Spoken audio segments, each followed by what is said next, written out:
नमस्कार, आपका पसंदीदा शो घंटी बजाओ लेकर हाजिर हूं मैं शोभना यादव। कोरोना की पहली और दूसरी लहर में मचे हाहाकार के बीच देश के डॉक्टर्स को भगवान का दर्जा दिया गया, उन पर फूल बरसाए गए। लेकिन कोरोना के कारण जिन डॉक्टर्स की जान चली गई, अब उनके परिवारों को मदद के लिए सिस्टम से लड़ना पड़ रहा है। सरकार ने कहा था कोविड के दौरान इलाज करने वाले डॉक्टर्स की मौत पर उनके परिवारों को 50 लाख का मुआवजा दिया जाएगा।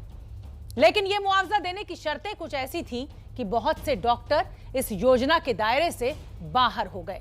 अब उनके परिवार इस सवाल के साथ सरकारी दफ्तरों के चक्कर काट रहे हैं कि उन्हें मुआवजा मिलेगा या नहीं मिलेगा। क्या ये सरकार की जिम्मेदारी नहीं है कि वो कोरोना काल में जान गंवाने वाले सभी डॉक्टर्स के परिवारों की मदद करे? आखिर क्यों नियमों की आड़ में मुआवजे को लटकाने की कोशिश हो रही है? देखिए घंटी बजाओ की आज की ये कवर स्टोरी। फोन उठाइए, घंटी बजाइए 8422840000। जब देश कोरोना से लड़ रहा था, तब सबसे आगे वो डॉक्टर खड़े थे जिन पर लोगों की जान बचाने की जिम्मेदारी थी। बिना इस बात की परवाह किए कि दिन रात कोरोना मरीजों के बीच रहते हुए उनकी अपनी जान खतरे में पड़ सकती है।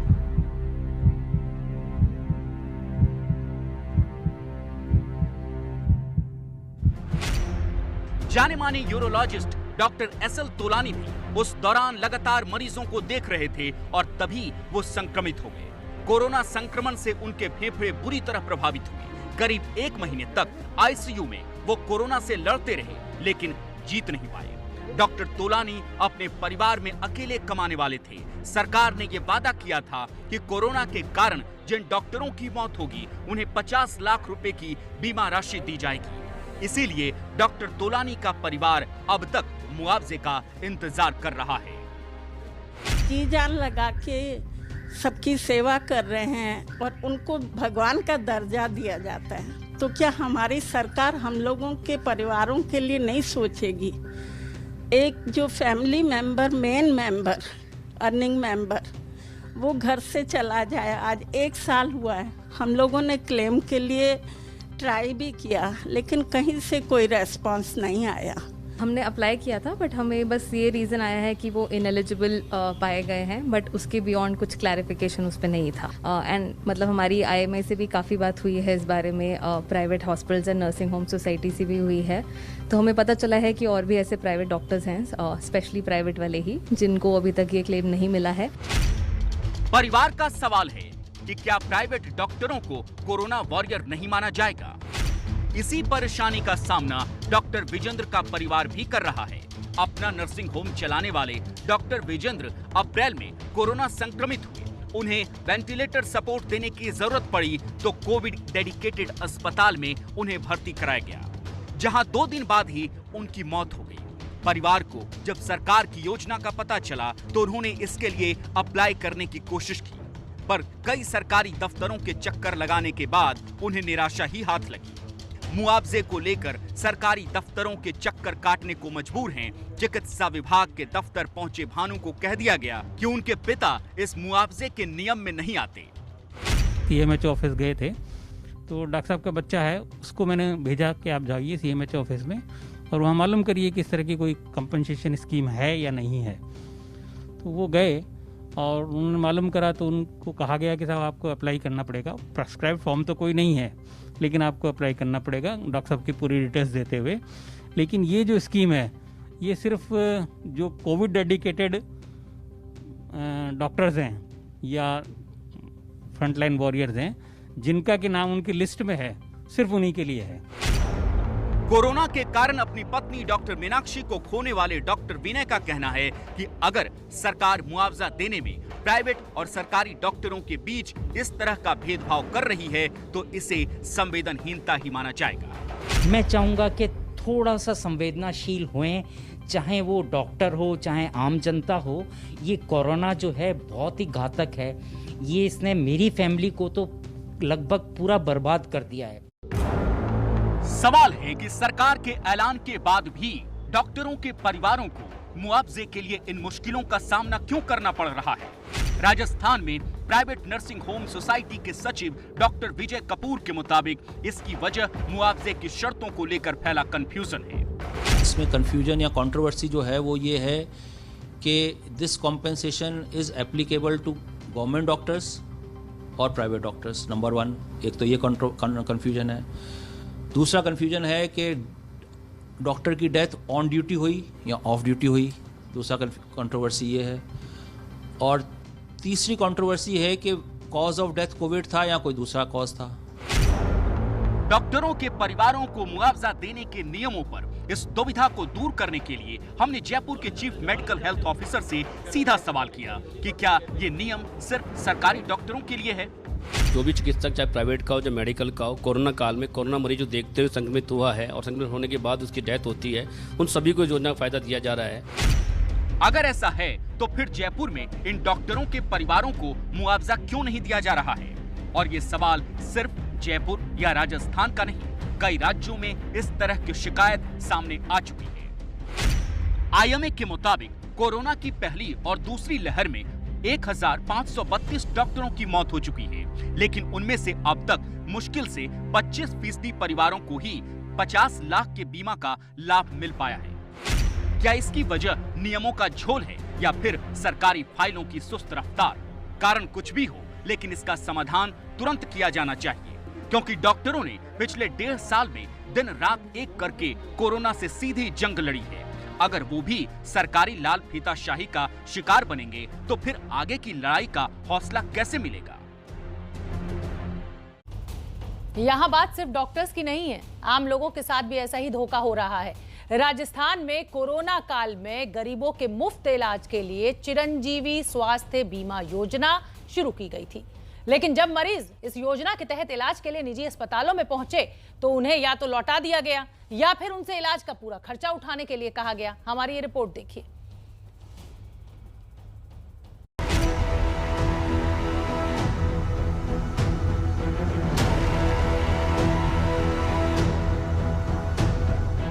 राजस्थान के हर परिवार के लिए 5 लाख रुपए तक के मुफ्त इलाज का वादा गहलोत सरकार ने किया तो बहुत जोर शोर से था, लेकिन सिर्फ 2.5 महीने में ही सरकार की ये योजना दम तोड़ती नजर आ रही है। अभी जो कोरोना का मरीज है सरकारी अस्पताल में उसका इलाज फ्री होता है, दवाएं 40-40 हजार के इंजेक्शन लगते हैं वहाँ पर, वो सब फ्री है यहाँ पे राजस्थान के अंदर। चिरंजीवी योजना का सच ये है कि मुफ्त के नाम पर लोगों को लाखों का चूना लग रहा है। जयपुर का ये वो निजी अस्पताल है जो सरकारी सूची में चिरंजीवी योजना का लाभ देने वाले अस्पतालों में शामिल है। इसी वजह से जब नवीन की मां शांति देवी को कोरोना हुआ तो वो इलाज के लिए उन्हें इस अस्पताल में ले गए। उन्होंने अस्पताल से चिरंजीवी योजना के तहत इलाज करने के लिए कहा, लेकिन अस्पताल ने साफ मना कर दिया। उस वक्त तुरंत इलाज जरूरी था, इसीलिए नवीन ने अपनी जेब से 1.5 लाख रुपए खर्च कर मां का इलाज कराया। हालांकि वो उन्हें बचा नहीं पाए, लेकिन अब नवीन ने अस्पताल के खिलाफ शिकायत की है। अस्पताल वाले को चिरंजीवी योजना के बारे में बता दिया था, लेकिन वह चिरंजीवी योजना के तहत हमको भर्ती करने को तैयार नहीं था और ऑक्सीजन लगाना पेशेंट को बहुत जरूरी था, इसलिए हमने तुरंत प्रभाव से उसी अस्पताल में माताजी को एडमिट करा दिया। नवीन की शिकायत की पड़ताल के लिए हमने उस अस्पताल से भी संपर्क किया जिसने चिरंजीवी योजना का लाभ देने से मना किया। हमने पूछा कि जब सरकारी सूची में अस्पताल का नाम है तो फिर इलाज से इनकार कैसे कर सकते हैं। उस समय हमारे हॉस्पिटल में चिरंजीवी योजना से हम संबद्ध नहीं हुए थे और हमारा MOU साइन नहीं हुआ था। हमने एडमिशन से पहले हर जने को ये बताया था कि हम चिरंजीवी योजना से अभी संबद्ध नहीं हुए हैं और अगर आपको इसका योजना का लाभ उठाना है तो किसी और अन्यत्र अस्पताल में जा सकते हैं। और ये केवल एक अकेला उदाहरण नहीं है, बल्कि राज्य भर में ऐसे कई अस्पताल हैं जो कि चिरंजीवी योजना के तहत अब तक पंजीकृत नहीं है, लेकिन लोगों को ये कहा गया कि ये अस्पताल चिरंजीवी योजना में है और इसके तहत वो अपना मुफ्त इलाज करवा सकते हैं। जयपुर के अलावा जोधपुर, उदयपुर, बीकानेर, कोटा, ये तमाम वो जिले हैं जहां से सैकड़ों की तादाद में शिकायतें लगातार CMHO ऑफिस को मिल रही हैं। अगर इन शिकायतों की कुल संख्या की बात की जाए तो तकरीबन पूरे प्रदेश में 5000 से ज्यादा शिकायतें अब तक चिरंजीवी योजना को लेकर आ चुकी हैं। जोधपुर के वसुंधरा अस्पताल के खिलाफ भी ऐसी ही शिकायत मिली है।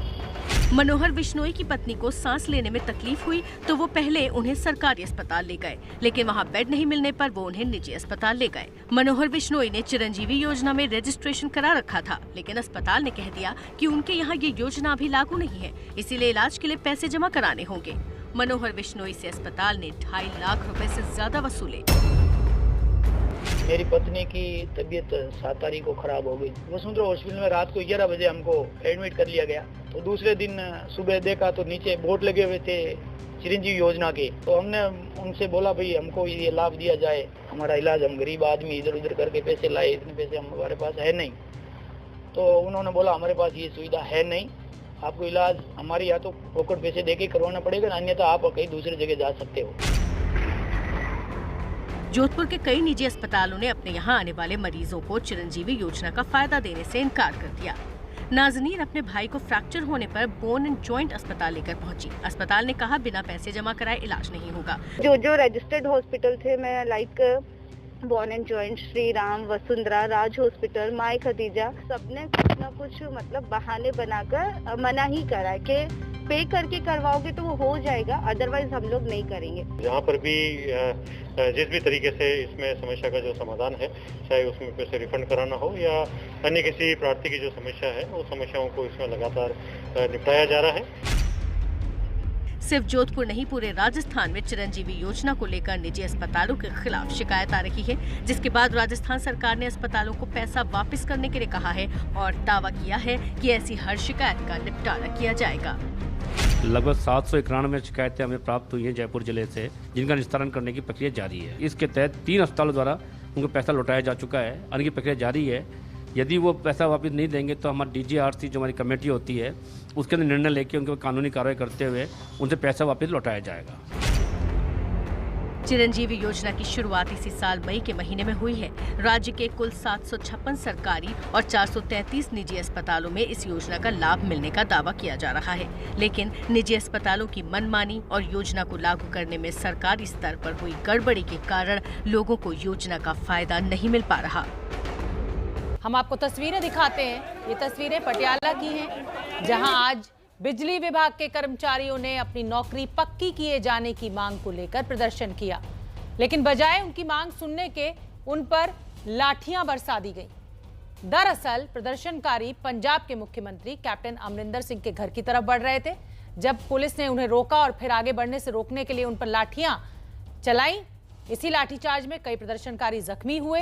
बिजली विभाग के कर्मचारी लंबे समय से रेगुलर किए जाने की मांग कर रहे हैं। अब सवाल यह है कि घर घर नौकरी का वादा करने वाली कैप्टन सरकार पहले से काम कर रहे कर्मचारियों को पक्की नौकरी देने से क्यों कतरा रही है? ये आवाजें इन तस्वीरों की हम आपको नहीं सुनवा पा रहे हैं, इसमें आपत्तिजनक भाषा का इस्तेमाल करते हुए सुनाई दे रहा है, लेकिन ये तस्वीरें देखकर आप अंदाजा लगाइए कि कैप्टन साहब की पुलिस किस तरह से लाठियां भाज रही है और लोगों को परेशान कर रही है। इमरजेंसी लैंडिंग करानी पड़ी है, मौके पर सेना के पहुंच गए हैं। इमरजेंसी लैंडिंग के कारणों का हालांकि अभी पता नहीं चल सका है। हेलीकॉप्टर ने मामून कैंट से उड़ान भरी थी। इमरजेंसी लैंडिंग के बाद हेलीकॉप्टर का पायलट सुरक्षित है। सेना के बड़े अधिकारी मौके पर पहुंचे। क्या वजह रही इमरजेंसी लैंडिंग की, इसका हालांकि अभी सेना की तरफ से खुलासा नहीं किया गया है।